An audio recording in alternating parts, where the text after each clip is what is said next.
is Kai and Lafayette. We're two ex-engineers who quit our jobs to pursue the path with heart. We believe that experience is fundamental to understanding life and its concepts. So our weekly podcast is filmed and recorded on location from various parts of the world. It's thanks to our Patreon members like you that we're able to produce this content regularly. We offer varying benefits based on your pledge amount, from full-length videos of the episodes to weekly streams. So please check out our Patreon page at patreon.com/thetheoryofliving. Subscribe, leave us some feedback, and please share with your friends. Yes, we're live again. Here on The Theory of Living. This is our third episode in this condo, Aonang, Krabi, right? And today's topic is training. Something we have been doing so consistently over the last... Well, we've been doing entire lives, actually. Yeah. But not only, past couple of weeks, maybe a month or so, because we've been settling in. There were a lot of things that we need to take care of. A lot involved with the traveling process, and then find a place to live in Thailand. You just got your motorcycle today. Yeah. So pretty excited about that. I'm sure people are going to be very curious to see what color, Nobody what cares kind of about bike. your motorcycle, man. Everybody's he's going to drive a Ninja, man. He's fucking Asian, man. By the way, I got to say that shout out to, I forgot his name, I'm sorry, who sold the bike to me. His friend, also very kind, very helpful, very trusting. I mean, I can't speak enough of this kindness of Thai people. Yeah. I mean, I was going to do test driving. I told her that, do you want me to leave something, my belonging with you so that you can trust me? She's like, oh, no worry. We can just test it and come back. Yeah, it's because you left me, asshole. She's like, I'm going to kill this dude if he doesn't come back. Very trusting, very kind people. I just can't speak enough of it. But today's topic, training, I guess it's related to a lot of topics that we've talked before, right? Yeah. Setting goals, motivation, fitness even, which was episode 2. But I wanted to start with the etymology of the word train. So it's originally a French word. It referred to the part of a gown that is behind the wearer, right? Mm-hmm. So like as a verb, it means to draw or to drag. So like in a way, there's some passive connotations in it, right? But at the same time, by the way, the word came way before the first industrial revolution or even locomotive, 19th century. This 14th century word came to English. Probably origins from Latin too or something like that, right? Yeah, for sure, 100%. By the way, I've been using the word 100% so many times, so often these days because of our dear friend Steven. That was one of his favorite expressions. Yeah. And it's become my, I don't know, just a thing. Catchphrase. Yeah, 100%. Catchphrase, 100%. Somehow if I say 100%, it sounds like whole, entirety, Yeah. I don't know why I use that so much, but anyway, going back to the topic, the 14th century word came to English, and later it developed this sense of guiding in a way that, like, you could have said, train the vine, for example, like instruct the growth of branches and vines, for example. So that became the meaning of training that we use today, which is discipline and instructive course of path that you have to go through to make improvements. No, I mean, the words definitely changed a lot over time. Even looking at the Oxford Dictionary definitions, there's a couple. So this is the most popular one that as soon as you hear training, usually summons to your mind this type of imagery. But the action of undertaking a course or exercise and diet in preparation for a sporting event. There's also another definition which says the action of teaching a person or animal a particular skill or type of behavior. Right. And I think there's a pretty big difference there because one implies a type of behavior and the other is just taking certain specific actions.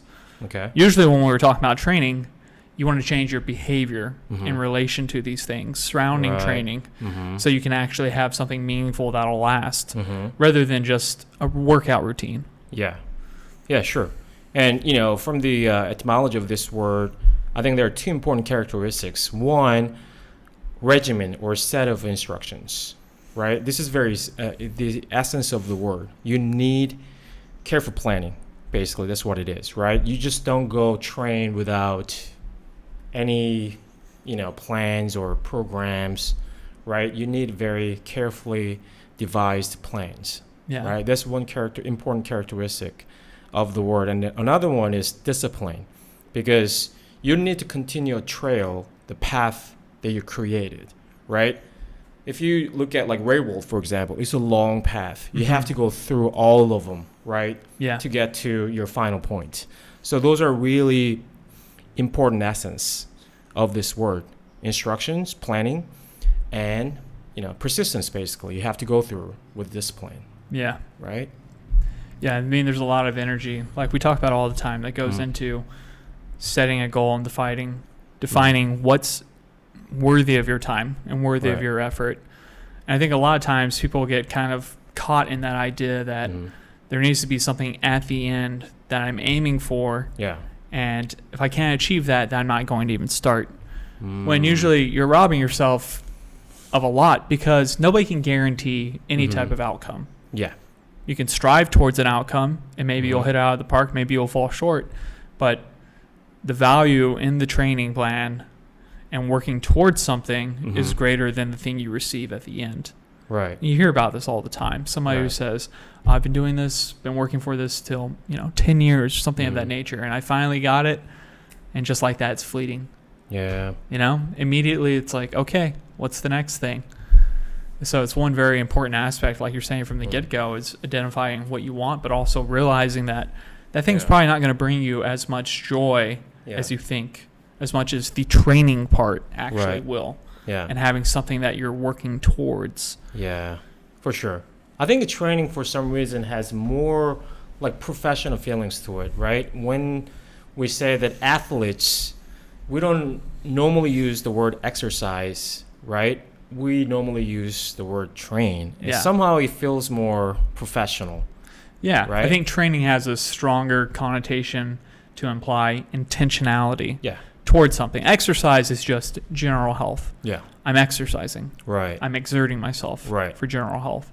So usually it's just such an open word. But yeah, like you said, when we think of training, we immediately think, oh man, intentionality. This guy is serious. He's training. He's training for something. Right. And that changes people's perception around it. It'll even change your perception surrounding the word, which I think is, again, like we talk about all the time, you have all these ideas that are embedded into you based on the concepts that are shared and everything surrounding them.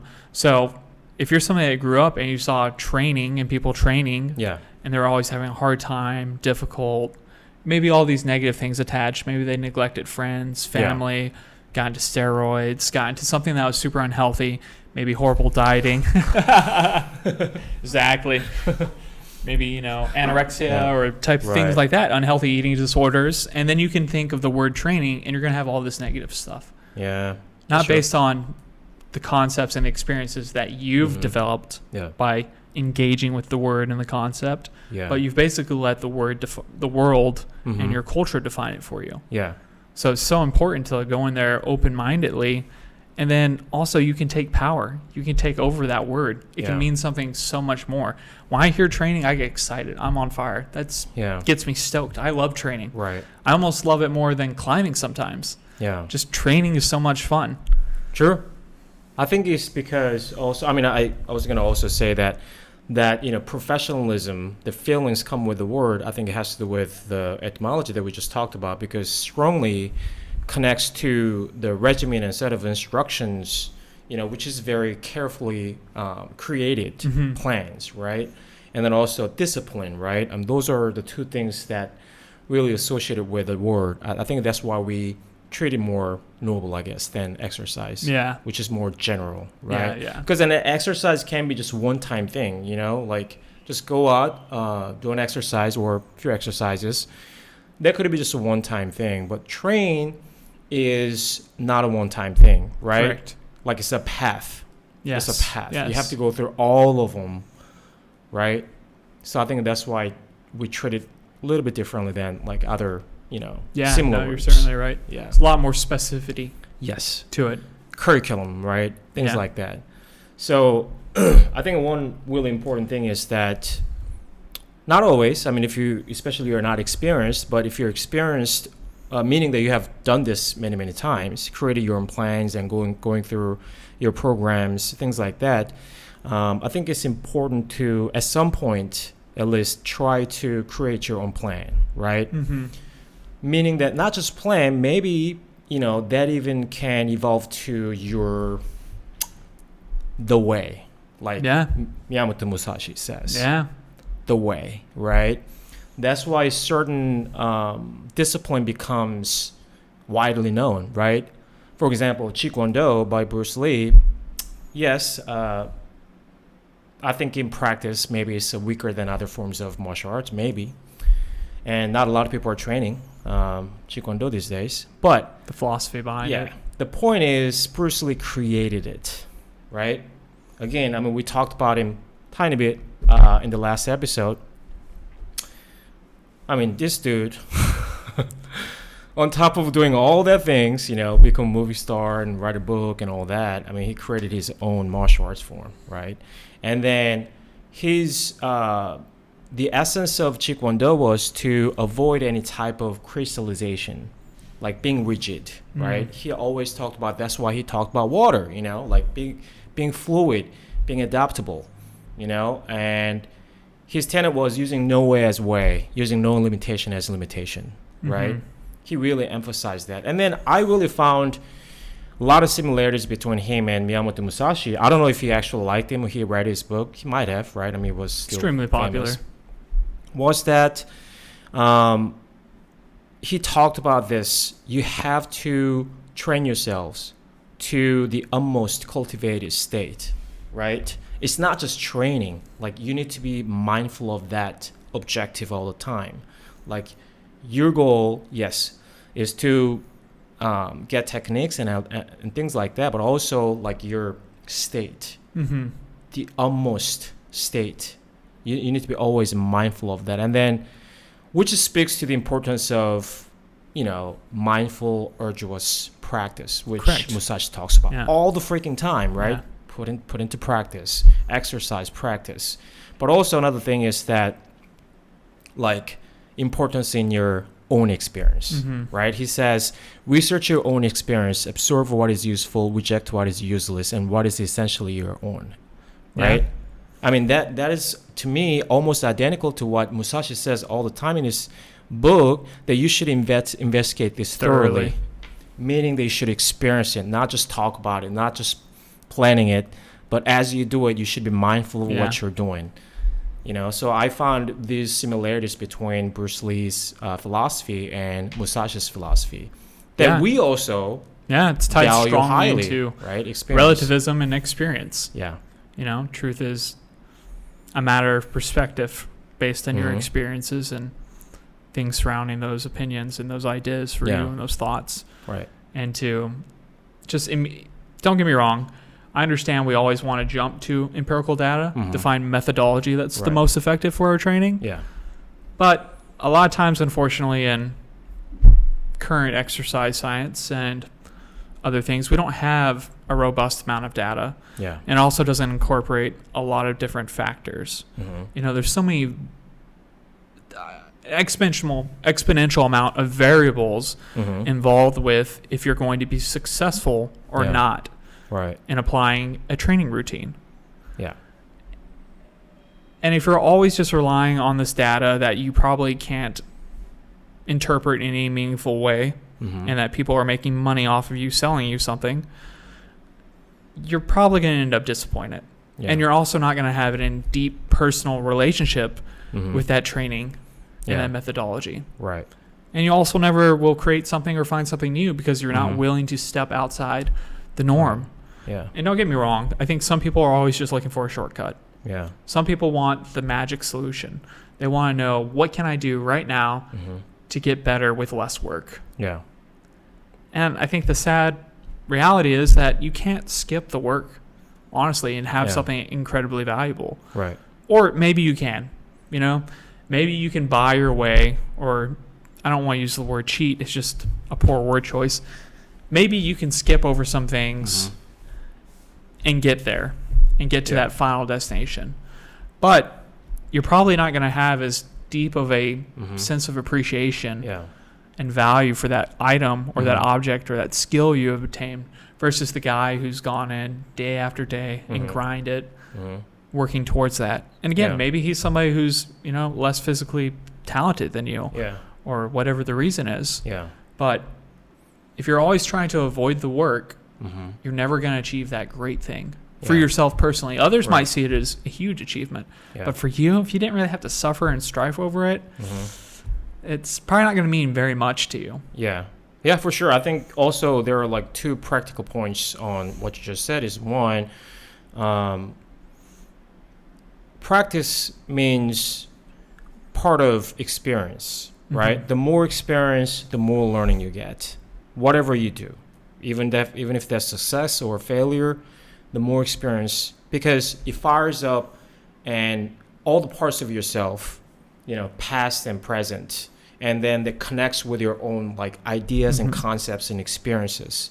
Like you get more experience basically, And second part is that we talked about this in episode 7, a theory of goals. Is that as you do that process, you actually get you actually get good at what you're doing, planning, practicing, persistency. I mean, all that is a repetition of doing that will actually make you better at it, you know? So even if you skip over, whatever things, don't try to skip it, because the more experience and you will actually, by repeating that things, you'll get better at it. So there are even like practical points, and we're not just saying this only philosophically, No, there's a real value in going through those hardships, because if you're already good at something, it's so much harder to improve. If you're bad at something, I mean, it's low-hanging fruit.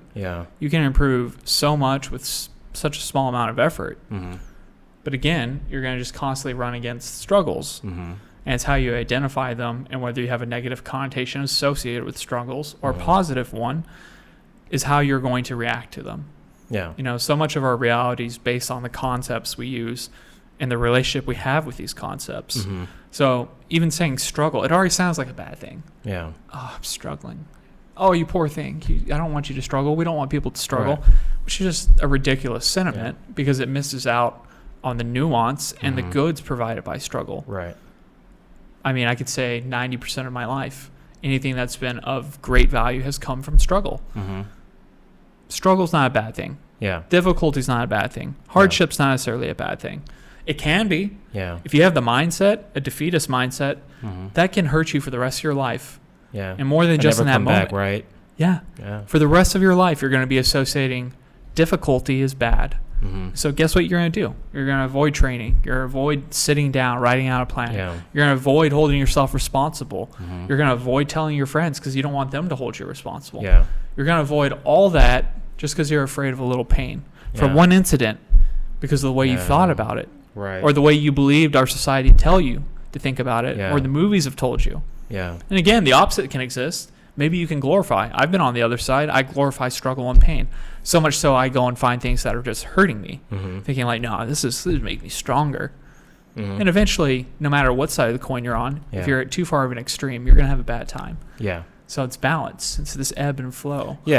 And also like the understanding that almost anything that is worth obtaining comes with difficulties and struggles. I mean, that's just inevitable, aspect of gaining new experience and learning something new and growth, right? You cannot have growth, or at least meaningful growth, if you haven't gone through struggles and difficulties, right? That's where you really learn things, right? Like climbing, for example, I'm still new to climbing relatively, and especially sport climbing. Difficulties and struggles that I experienced the most is fear, honestly. Like going up high, I still don't feel comfortable, but that the fear is real, and the only way to overcome it is to really repeat it. There's no other way, meaning that I have to go through that fear over and over and over again, to the point where I feel numb about it, right? Yeah. Understanding, of course, it comes with understanding. It's not just pure, without any objective overcoming it, right? Yeah. Like it just comes with knowledge and know-how that okay, this quick draws and anchor points, all this gear works this way. I'm safe. Yeah. As long as I follow this safe, instructions, then I'm going to be fine. Yeah. You know what I mean? Like, it's inevitable. You have to go through it. Yeah. Again, we're not saying this just only philosophically that, okay, you have to just, you only learn from struggles. We're not just saying philosophically. There are steps. There are actual things that happen, take place, along the path. And they happen simultaneously, rapidly and slow at the same time. Yeah. Sometimes you don't even realize how far away you've gotten, which is why it's also important when you're training. Mm-hmm. Not only do you set goals, but you record yourself often, whether that's video that's a good point, or you're writing down. Mm-hmm.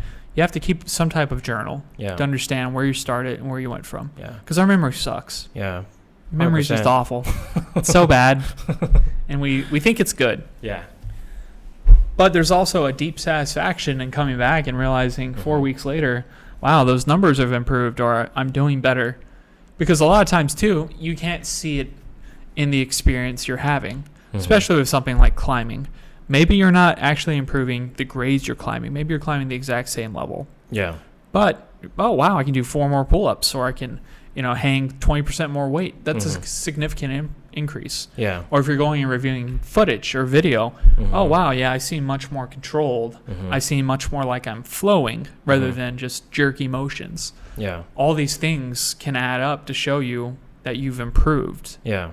But again, it comes from that place of intentionality. Right. With everything you do. You use it in relationship to your desired outcome. Yeah. So when I'm out eating, I want to get better at climbing. I know my diet's a part of that. Am I getting the right nutrients? Yeah. Are the nutrients in this meal? Yeah. Oh, no? Okay, well, I need to do something to correct that. Right. Or should I have, a couple more beers? Yeah. Oh, well, that's going to impact. I'm training tomorrow morning. You start thinking about things more in relationship. Yeah. About what you want and who you want to be. Yeah. And that's the cool thing, because like you were saying, once you apply it once in your life, planning, goal setting, executing, understanding the struggles that come with it, you can then just apply that to almost everything. Yeah. Training is more than just a physical skill set to have. You can train every skill. Yeah. You can train to become a better human being, a better partner. Yeah. Take care of yourself, brushing your teeth in the morning. Small things. These are all part of like planning. Yeah. And I think for a lot of people, because of the school system, and there's a lot of this stuff thrust upon you initially, that you feel burdened by it. Yeah. Because somebody told you to do it. And that's why it's so important to dig deep in yourself to find out what you want and then set your goal, like we talked about on the goal podcast. And then last episode, motivation to have that. So you feel this like continuous cycle coming back. It's so easy to come back just over and over again. Yeah, sure. I mean, if we touch on the part of the episode 7, like sometimes you may not know what you want to do or why you're setting goals, right? And we talked about, well, that is very normal, especially you haven't done it many times. But the important thing is, as soon as you ask yourself why, you open up possibilities and becomes value searching, So don't just, give up just because you don't have clear agenda, you know? Just ask yourself why. Continuously ask yourself. That's going to give you an opportunity to explore for values. Yeah. Yeah. So something you would not otherwise run into. Yeah. If you just accept the way things are. Yeah. Of course, you're never going to feel more happy than you feel right now or more satisfied. And not to say happiness is everything, but you got to want to have things to look forward to in your life. Yeah.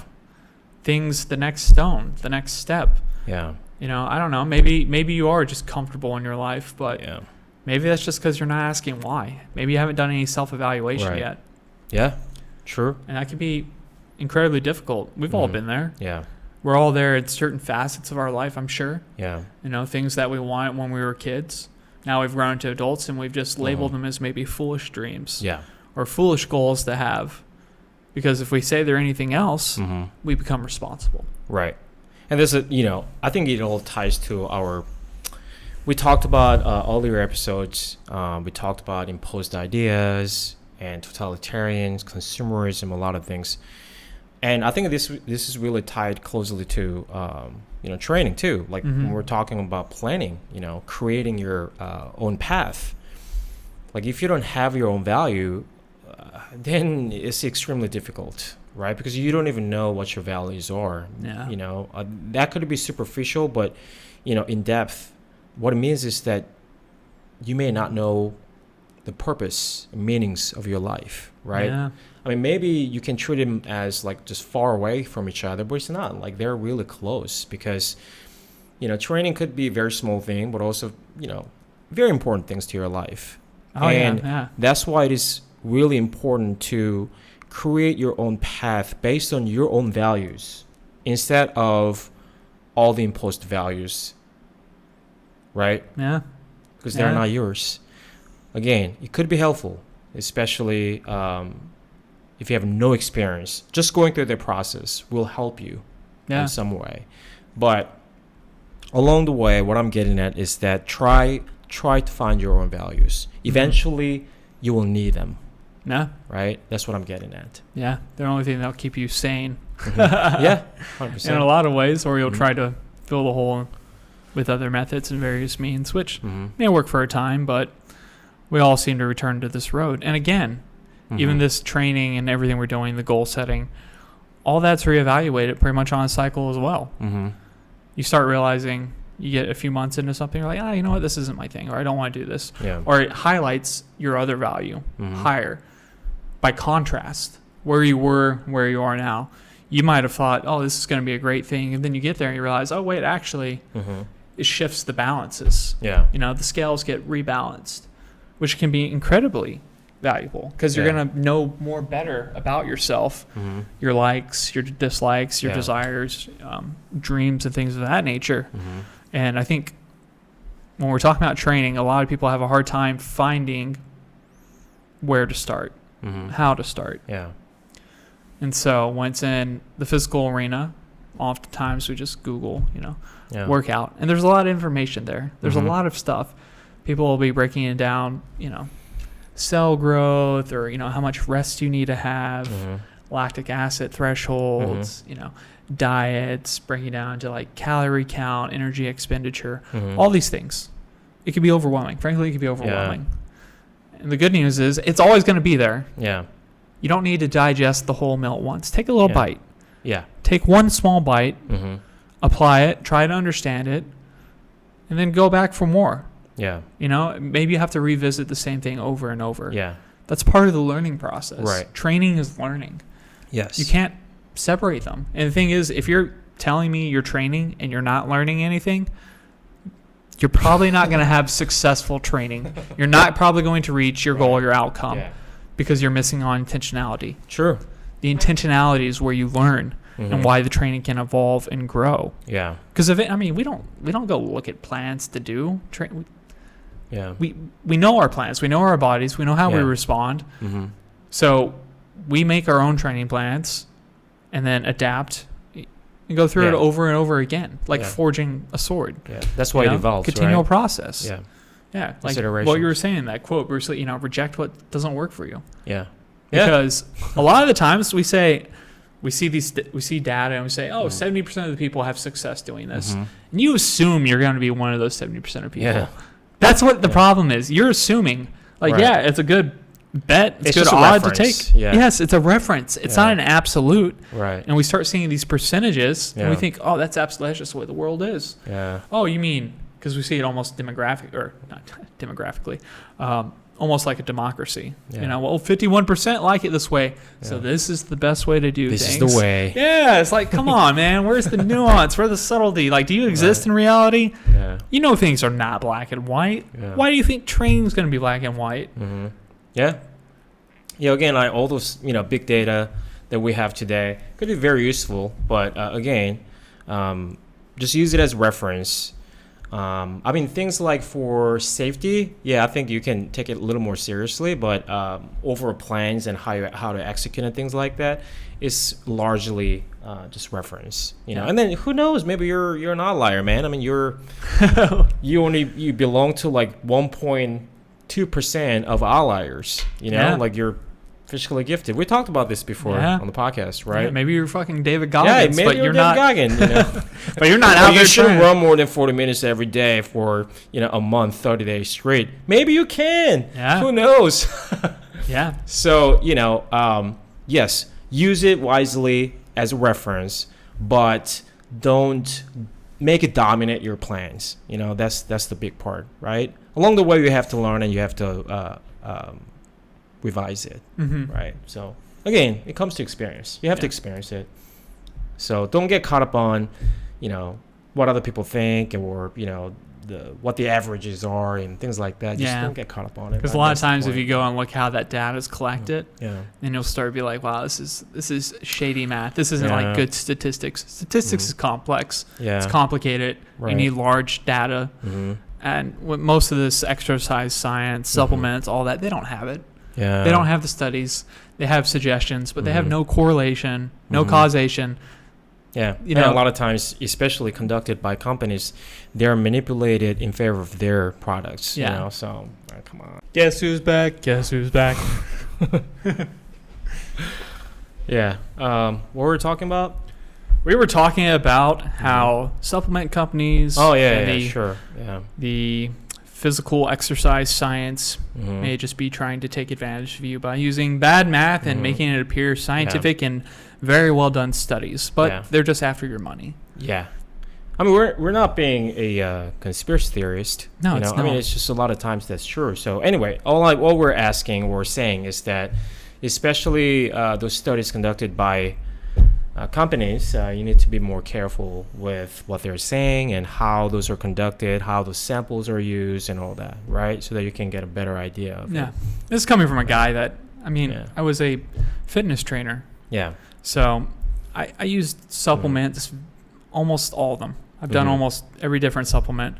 The only thing I never got into was steroids, which to me that was just too extreme, too much of a line cross. Well, I had other friends do it, but let me tell you, those guys that are doing steroids, those are the things that are making a difference. For sure. And those are well studied, well documented. That's why they're in the medical field. And again, that's why they're not as easily accessible for most people, and there's legalities surrounding them. So supplements don't make a huge difference, honestly. Being consistent, intentional, and constantly evaluating and reevaluating your plan, that's what's going to be effective. That's what's going to be the most effective thing.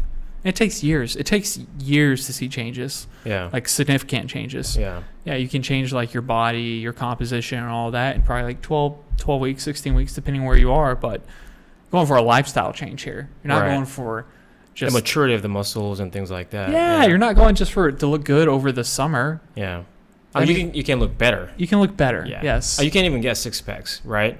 Again, depending on where you are. But the maturity of the muscles, the maturity of the composition of your body, you know, all that takes many, many years. Unfortunately. That's why you fall in love with the training, though, right? Most people are in love with the training aspect, though. They're not in love with just the body. Well, unless you're really good at Photoshop, let me tell you. Spend your time on Photoshop if you want to look better. Much more effective. Probably. And a little secret for all the guys out there. Women don't give a crap how you look physically. You know, some do, and very few though. It really varies, right? What they prefer. They can appreciate it, but I've had more guys compliment me and come to me and start talking to me. That's for sure. That is for sure. Like especially on even social media, right? There are some girls who say that or compliments your look or whatever posts, but followers, the real actions, are usually guys. Definitely. So funny. But again, I mean, you know, being in shape comes with a lot of things, right? I mean, you want to look good and everything, but I mean, ultimately, to me, like, everything has to do with the performance, performance, I run because I want to keep my cardio at a certain level, and don't get me wrong, I like to run anyway, but when I train Muay Thai, well, I like to do it, but also my intention is to, maintain my explosiveness, things like that. I have very clear intentions for all trains. And, climbing, for example, I developed more passion for it because of you, but also at the same time, I try to be mindful of, why I'm doing this. Yeah. One of the biggest things that I always think of when I climb is that, of course, I want to get this better and like very specific techniques, but also overall, I think of, I want to be able to be at the master level of shifting and controlling my body weight in any sort of situation. Yeah. Like, that's sort of like my bigger intention, So you talked about intentionality earlier. Very important. It really ties to, really that's where your motivation stems from. If you don't have intentionality and goal, then your motivation is almost empty, hollow. Well, it's important. It's impossible to have intentionality without goal set. Yeah. What would you be focusing on? What would you think? You literally can't be intentional unless you have a greater overarching scheme. Mm-hmm. It's just impossible. Yeah. Because why would you be? It doesn't make sense. There's nothing to extrapolate. Mm-hmm. There's nothing to examine deeper because it's not tied to anything. There's no relationship between the intention and then another concept. Mm-hmm. So you can never compare it to something. Right. To interface with anything in reality, we use it in comparison to something else. Mm-hmm. Like, this is only a cup in comparison to this being a table, blah, blah, blah, but we make those things very quick, those decisions very quick. Right. That's why it's cool when you can develop intentionality based on a goal. Yeah. Because then you just start, like we talked about before, you just start saying things, well, in relation to what my goals are, what I want, how do I deal with this stimuli? If you're working out, am I thinking about that body part? Am I feeling it activated? Yeah. What does it feel like, the blood coming into the muscle, getting engorged harder, that pain associated, all those things, to then get those inputs and those signals that say, eventually you're like, oh, this is a good sensation. Yeah. This means I'm about to perform or execute well, or I'm about to have a good workout. Or like when you latch a hold, like, what's the position of my hand? How engaged is my shoulder? What does this feel like? How does my hips feel? Am I in a good position? And over time, you start identifying, that's a safe position. This is a strong position. And then you grow from that. And you build your vocabulary, your climbing vocabulary, or your lifting vocabulary, or whatever you're training for. Even if you're training guitar, right? Oh, I know how to execute. Oh, I need that much pressure applied, to this height of the string to bring out a certain way. Or do I want to mute it? Yeah. But you can only get that if you start responding with intentionality to the stimuli that you're getting. You're getting some type of feedback, but you have to be paying enough attention to even feel it, to understand it. Yeah. That's the difference, in my opinion, between a novice and an expert. They're very aware of what's going on. So much more so, things that you didn't even realize were happening. They're keenly aware of it. Yeah. That is very true. And you can only develop that over time, because you can read about it, but it doesn't mean anything. Because you don't know what that feels like. It doesn't mean anything. Exactly. You can get, again, we're not really downplaying indirect experience, which is very important. Yeah. We talked about actually the other day that, yes, experience is very important, but there are some really great indirect experience that you can get from, which is not all writings, but a great writing. Like, they can give you very close to their real experience through collection of great words. Yeah. It's not impossible, but again, still comes short to the real experience. So yeah, it really ties to all the things that we've talked about: motivation, setting goals. We talked about Rocky on the last episode, which we didn't do enough because we love that movie, love the character. But again, we talked about it briefly. To him, like in the first movie, his goal or his winning was not like, knock him out, like, oh, I want to get the belt, like, I'm not saying you shouldn't have a larger goal, grand goal. Yeah, for sure, that's important. But you need to know where you are. And also, your definition of winning doesn't have to be actual winning over something, that doesn't really define who you are, know. So his winning was going the distance, which he did, Yeah. And for him, that was good enough because that was his initial goal, right? Yeah. So setting goals, defining your own winning, your definition of your goal is very important because that's going to be something that, that's going to be the source of your motivation, how hard you work out and how hard you take on your, things.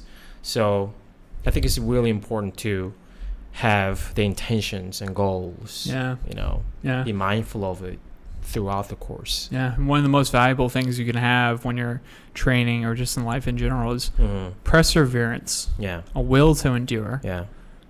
Because through that, you can accomplish almost any goal. Mm-hmm. Yeah, it's going to take longer because you need to use perseverance with intellect as well and a whole bunch of other things.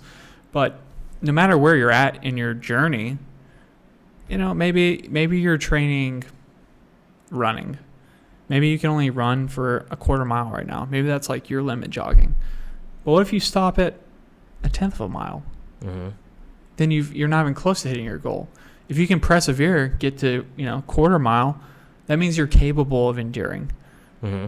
Quarter mile can eventually become half a mile. But you just have to keep setting these things and keep knocking them off. Mm-hmm. Stop saying, well, I'm not going to try hard. It's only a quarter mile. It's not worthy of my effort. Yeah. It's not worthy of it, which is ridiculous. You're putting yourself in a box from the get-go because you think you're above it. Your ego says, I'm better than that. I don't need to try hard. See it all the time in climbing. Well, it's a low grade. I'm not going to try hard. And it spits you off. Mm-hmm. And then you call the climb stupid or you're upset. Oh, that climb that's dumb. The way they said it was dumb. Mm-hmm. Oh, it's a low sit start. It's dumb. You make all these excuses because your ego has just told you you're not the shit. Yeah. So to protect itself, excuse after excuse after excuse. How about you just persevere? Oh, what's there to learn from this? Yeah. Oh, a quarter mile is hard. I can't jog a quarter mile. This is hard. What's to learn? Do I adjust my goal and then persevere, or do I let my ego dictate? Yeah. And take control? Yeah. Who's the master? You or the ego? Who sets the goals here? Who's running the show? Mm-hmm. Yeah, I think, you spoke to two different, I like to just, emphasize on them. One is mindset, right? Humility, right? Don't put your ego first in front of you in the training path. Yeah, that's not a good idea.